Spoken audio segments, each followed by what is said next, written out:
Lombardy, with its capital Milan, is one of the wealthiest regions not just in Italy, but in Europe.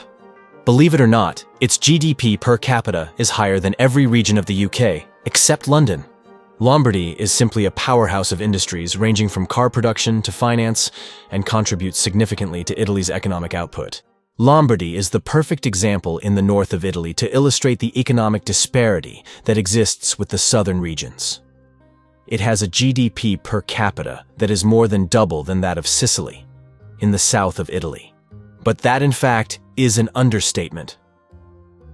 The total production of Lombardy is roughly the same as the combined production of all the 8 southern regions of Italy. What's staggering is that these 8 regions have a combined population of about 20 million, compared to Lombardy's nearly 10 million. If Lombardy was a country, it would be the 11th largest economy of the European Union, ahead of countries like Denmark, Finland, Greece, and Romania. The disparity between Italy's different regions is not a new phenomenon. It has existed for decades and shows no signs of narrowing. This persistent inequality is driven by a complicated web of systemic economic and social problems that have not been effectively fixed.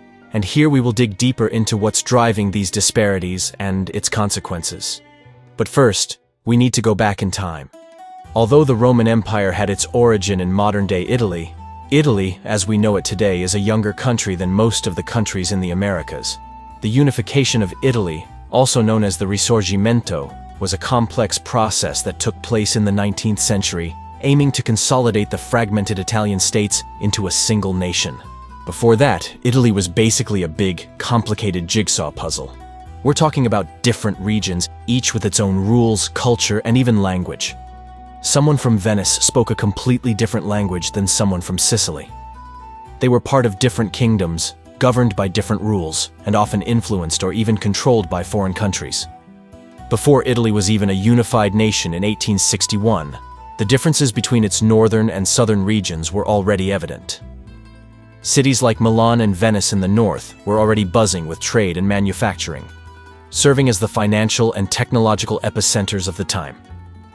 They were like the Wall Street and Silicon Valley of old-time Italy. While the south, under the Kingdom of the Two Sicilies, was almost like a different world, where the economy was more about farming and agriculture rather than industry. In the south, the land was often owned by a few wealthy families and worked by peasants in a quasi-feudal system. In contrast, the north moved towards a more modern commercial farming with industrial practices. After the unification, the economic policies introduced by the new Italian government favored the industrialized north over the agricultural south. Tariffs that had previously protected southern industries were lifted, exposing them to competition they couldn't match, and taxes collected from the south were often used to fund industrial development in the north. The 20th century also brought some major changes to Italy. While both World War I and World War II had a devastating impact on the country, the North managed to bounce back better than the South. A lot of this recovery was fueled by money from the Italian government and even international help like the Marshall Plan offered by the United States. However, the South didn't get as much benefit from these resources. In 1958, when Italy joined the European Union, the North, with its export-oriented industries, was better positioned to capitalize on new markets. But the South just couldn't keep up because its economy wasn't as diverse and is heavily reliant on tourism. In fact, the value of the exports of the South only account to 10% of the total exports of Italy. Now that we've laid the groundwork, it's time to zoom in on northern Italy. When we talk about the North, we generally refer to the 8 regions in the northwest and northeast of Italy. They have a combined GDP of over $1 trillion and 27 million people. The wealth generated in this region predominantly comes from manufacturing, finance, technology, and tourism. The North is a hub for high-quality manufacturing, including machinery, cars, and luxury fashion. Brands like Ferrari and Lamborghini are based here. These brands aren't just luxury cars. They're global symbols of Italian craftsmanship and engineering prowess. In fact, the car industry as a whole accounts for about 8.5% of Italy's GDP, making it a major player in the country's economy. These car brands not only elevate Italy's global reputation, but also help grow other related sectors like auto parts manufacturing, shipping, and even tourism, as people often come to visit the factories and museums located in Modena, south of the city of Milan. When you think of Milan, you might imagine fashion and art, but it's also Italy's financial heartbeat. This is the city where the Italian stock exchange is located, along with major banking and financial companies like Unicredit, Intesa Sanpaolo, and Generali. But that's not all. Milan is also emerging as a tech hub. Companies like Money Farm, which is one of the biggest online platforms for managing your finances in Europe, call Milan home. The north is also home to major tourist destinations like Venice, Milan, and Turin.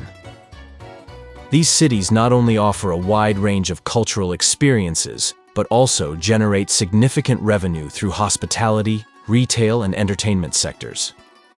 Tourism in the north contributes substantially to Italy's economy, providing jobs, stimulating local businesses, and attracting foreign investment into various sectors, from real estate to the arts. One of the most important factors that allow these industries to thrive is the great transportation links that the north has. The north has a well-developed public transportation system, including high-speed trains and a comprehensive road network, making it easier to move goods and people. For industries like manufacturing, getting products from one place to another efficiently is crucial. Container ships are the most efficient method for large-scale shipping, and having top-notch ports makes that easier. In Italy, the biggest ports are in the north, specifically in Trieste and Genoa. But it's not just about sea transport. When it comes to air travel, half of Italy's largest airports are up north. 3 serve Milan alone, while Venice and Bologna each have 1. These transport hubs are vital for supporting business and tourism in the region. All the economic imbalance is further intensified by the North's political leverage. The North has been more successful at lobbying for infrastructural projects and investment, partly due to its historical political weight and partly due to the economic power it has. This becomes even more significant when we realize that Italy has had 70 different governments since the Second World War. Doing some maths, that translates into having a new administration roughly every 13 months. The northern regions of Italy thrive economically due to a combination of factors that create a welcoming business environment. These include business-friendly regulations that are more accommodating than those in the rest of Italy, a strong emphasis on high-quality education and technical training that produces a skilled workforce, access to European Union funds and grants that are reinvested into the local economy, and a degree of regional autonomy that allows for more efficient, tailored governance.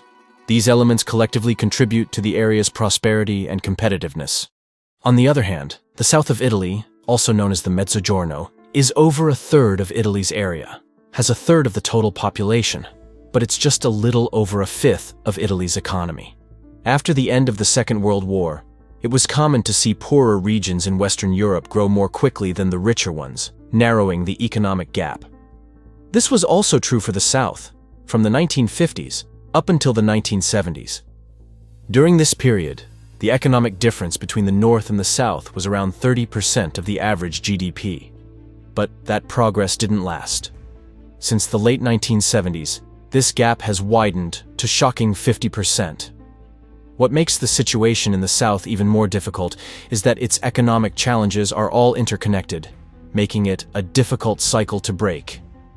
One of the biggest challenges facing the South is the high level of unemployment, especially among the youth.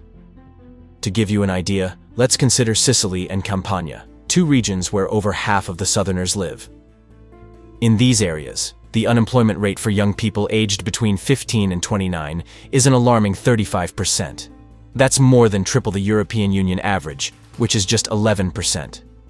This lack of job opportunities has led to widespread disappointment and is driving many young people to seek better chances in northern Italy, or even in other countries. This mass exodus, often called brain drain, leaves the South without the educated and skilled workers it desperately needs to grow and be more competitive with the prosperous North. And the problem is widespread. It's not only young people who are affected. Among the 4 largest regions in the South, the employment rates are the lowest in all of the European Union. In fact, less than 47% of the people there have jobs, compared to over 70% in the more prosperous northern regions. And This problem is likely to have long-term implications, some of those unintended. Have you ever heard about Italian houses being sold for just a single euro or dollar? These super cheap houses are usually found in small towns where not many people live anymore. Most of the younger residents have moved away looking for opportunities, leaving mainly older people behind. Now, imagine this happening not just in small towns, but also in big cities, like Naples and Palermo. It's becoming more and more likely as time goes on. Why could this happen? Well, one big reason is that families in southern Italy are getting smaller. On average, a woman in the south now has only 1.25 children. That's a big drop from the early 1980s, when the average was 2.2 children per woman. So, women are having fewer kids than they used to, because more often than not, they simply can't afford to have even one child. Combine that with the fact that many young people are leaving to find better opportunities elsewhere, and you've got a recipe for towns and even cities losing their populations. In the long run, this could mean that the South will have far fewer people, both because not enough new people are being born, and because those who are born there are moving away. If the current trends hold, southern Italy could face a significant population decline in the next half-century. National statistics predict that due to migration alone, the South may lose up to 4 million people, or 20% of its current population. Adding another layer of complexity is the South's lack of industrial diversity. While sectors like agriculture and tourism are very important for those regions, they aren't enough to sustain a robust economy. This limited industrial base is further affected by low levels of innovation and research and development, limiting economic growth and making the region less competitive on a national scale. This lack of innovation is compounded by the South's lagging and very inefficient infrastructure. This is more evident in the lack of good transport links between ports and the more rural areas. For example, only 8% of ports have access to railroad for freight transport, compared to 48% of those ports in the north. Also, we can't forget about the influence of organized crime groups, often collectively referred to as the mafia. Far from just Hollywood characters, these organizations have deep roots in southern Italy, especially in regions like Sicily and Campania. They don't just take away resources through illegal means, but they also create a climate of insecurity and unpredictability. For example, some businesses still have to pay money for protection, significantly raising their operating costs. The mafia has even infiltrated public works projects, leading to shoddy construction and unfinished infrastructure, compounding the South's problems with inefficient systems. This mafia effect creates a vicious circle. The high risk and corruption deter foreign and even domestic investments, further limiting economic growth and creating bad reputation for the South. As opposed to the North, sometimes the South, instead of fixing problems, the government makes them worse. They struggle to make good policies that help the economy and use taxpayer money well. Many public projects are left unfinished, or schools don't get enough funding and supplies. For example, southern Italy is often slow to use money for disaster recovery. This was clear after the 2009 earthquake in L'Aquila, a city in the Abruzzo region. Whether due to poor management or corruption, funds weren't used quickly or efficiently. This didn't just slow down rebuilding, it also hurt its economy. On top of this, the South also deals with political underrepresentation on a national level, making it even more challenging to direct resources and attention towards solving its economic issues. Adding to this problem, in recent years, there are some small, but loud, political movements in the North who are looking for greater autonomy for their richer regions, meaning that if they are ever successful in those wishes, this could result in fewer resources available for redistribution across the country. Schools are underfunded because the local economy isn't as strong as the rest of the country. So in some cases, students don't get the resources they need like books, extracurricular activities, or the latest tech. And when families are struggling to make ends meet, young people often can't continue higher education to get better job opportunities. The effects of the gap go beyond education, extending into healthcare. Scarce resources translate into poorly equipped medical facilities, leading to longer waiting times for patients and less preventive care. Also, healthcare professionals are part of the brain drain, leaving the South for better opportunities elsewhere. This migration leaves the region underserved and results in a lower quality of healthcare. marked by outdated medical equipment and inadequate staff training. While most or all of the problems we've talked about can be worked on and eventually fixed, there's one big issue that's not so easy to solve: southern Italy's location. It's easier and cheaper to move goods by ship than by land, especially in a country as hilly as Italy. But most ships prefer to drop off their items at ports in the north like Genoa, Venice, and Trieste. This saves them the hassle and cost of moving goods over mountains and long distances by truck or train. That's also why you'll find more factories in the north. If you're making something that you want to sell in other European countries like France or Germany, it just makes more sense to be closer to them. For example, if you had a factory near Naples in the south, you would have to move your products an extra 700 kilometers or over 400 miles to get them to those countries, compared to if your factory was in the north. Despite all these issues, there are ongoing efforts to bridge the economic divide between northern and southern Italy. The initiatives range from infrastructure upgrades to education reforms, each acting as a component of a larger plan aimed at enhancing the South's economic prospects. And what is better to bridge the gap than an actual bridge? The Messina Bridge project aims to connect the island of Sicily to mainland Italy and has been a subject of discussion for over 2,000 years. Yes, 2,000 years, making it the oldest dream in the Italian peninsula. This bridge is expected to be operational by 2032 and would be one of the world's longest suspension bridges, costing around $11 billion. And it's expected to boost Italy's GDP by over $3 billion per year and create about 100,000 jobs. The bridge will also help tourism because travel between Sicily and the mainland is quite popular. The improved connectivity could further amplify the South's tourism potential. With its unique combination of natural beauty, rich culture, and history, the region offers the tourists its medieval cathedrals, Greek temples, and Italy's best beaches. These two, the Messina Bridge and the boost for tourism, must be complemented by other reforms to effectively bring progress to the region. For example, investments in education and teacher training, complemented with programs to promote entrepreneurship, especially among the youth, will work as a long-term strategy for economic development. On top of this, tackling corruption and crime is crucial. Improved government management and transparency, better policing, and judicial reforms. Italy is at a crucial moment where it can either look to the past, maintaining the status quo and perpetuating regional imbalances, or embrace change by following the example of other European countries, like the Netherlands or Ireland.